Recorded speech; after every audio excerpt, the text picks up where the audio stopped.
Hi, I'm Francesco Gennari. Today I'll perform Studio No.6, exploring the feedback loop of a wave folder along with multiple filtered layers. After the performance, I broke down the patch, showing how these interactions shape both the textures and the overall structure of the piece.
The track is built around three voices, two made with the Piston Honda Mark III and the tack-up dual low-pass gate, another one, that is the bass, made with a Cunsa filter and a QSC.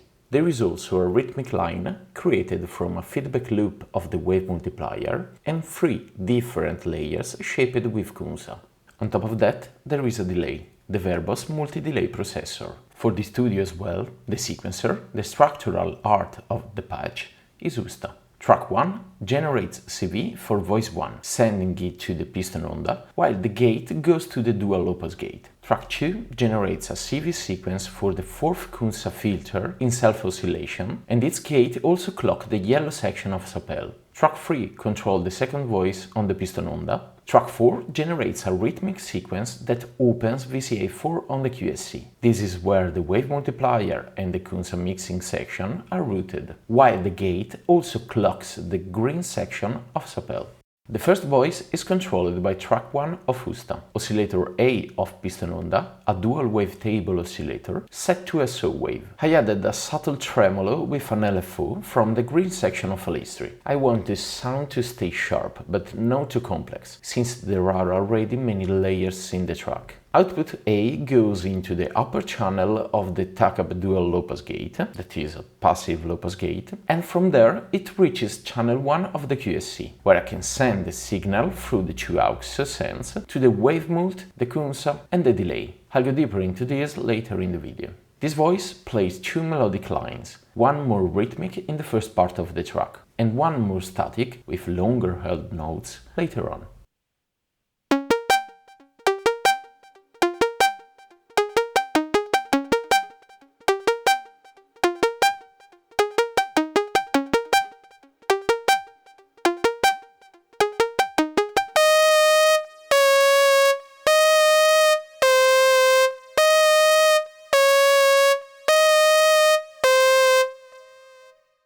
Voice number 2 is controlled by track 3 of Usta. The oscillator B of the Piston Honda goes into the lower channel of the dual low-pass gate, then into channel 2 of the QSC, where it's processed the same way as voice 1, sending signal through the aux to wave multiplier, Cunsa and delay. Here, the waveform starts as a slightly rough sine wave. Shortly after this voice entered the track, thanks to Piston Honda's morphing, it turns into a saw wave. This voice has 3 different sequences. The first as a response to voice 1.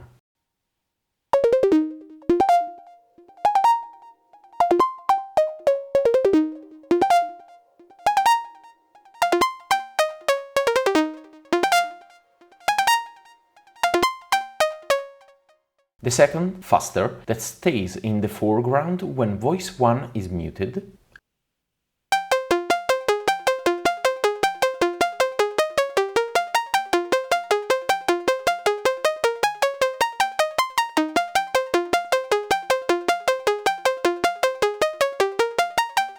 And the last, at the end, following the long notes of voice 1 to create a kind of diet.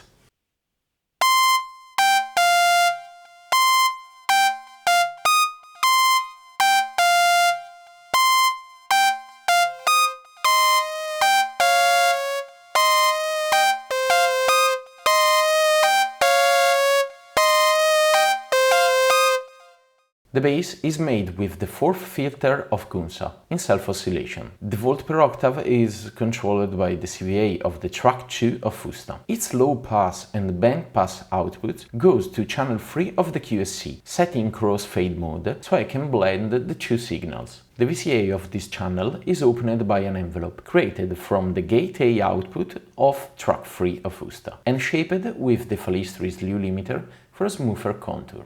I choose to mix the low pass and the band pass output together to enrich the harmonic content and give the bass a stronger presence throughout the track.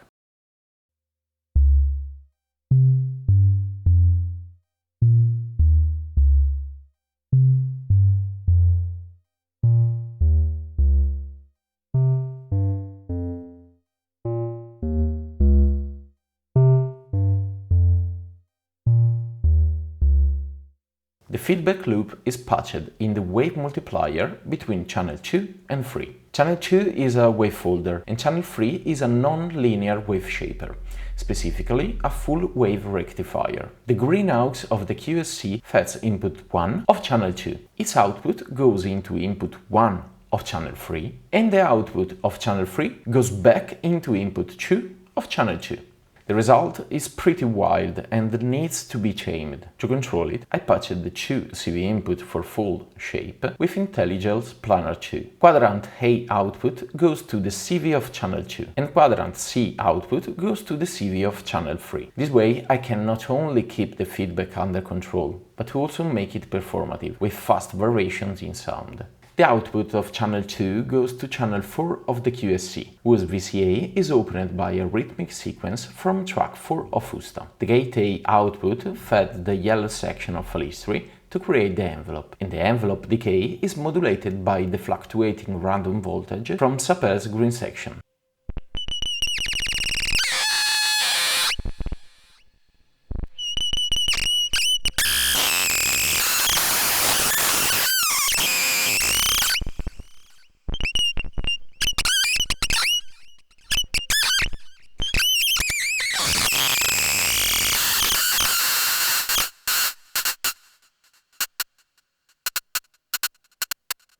Now Cunsa. As mentioned, I used the 4th filter in self-oscillation, but the other 3 are filtering the green aux from the QSC to create additional layers of the melodic line. Filter 1 is set to low pass, filter 2 is set to band pass. Their signals are mixed and come out from the Cunsa's mixing section. Filter 3, set to high pass, process the A plus B output of Piston Honda, where both oscillators ascend directly without going through the low pass gate. The filter parameters, frequency, resonance and character, are modulated by several Sapel outputs and also by the joystick. Cunsa's output goes to channel 4 of the QSC in crossfade mode, so during the performance I can choose how much to let through of the feedback loop and how much of the filtered layers.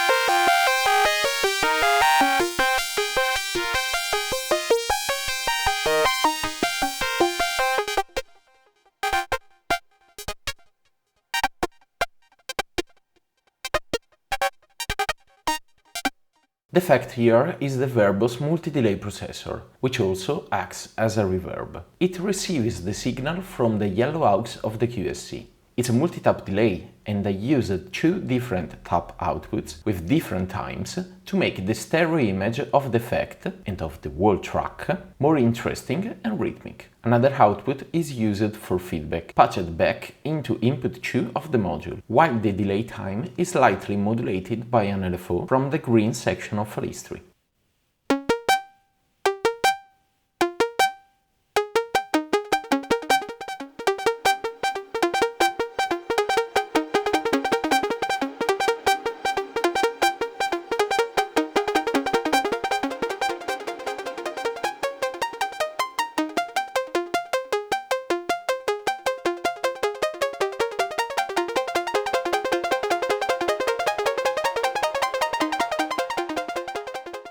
Thanks for watching. If you'd like to know more about the patch or the ideas behind it, feel free to leave a comment or join the discussion on the Frap Tools Discord. See you in the next one.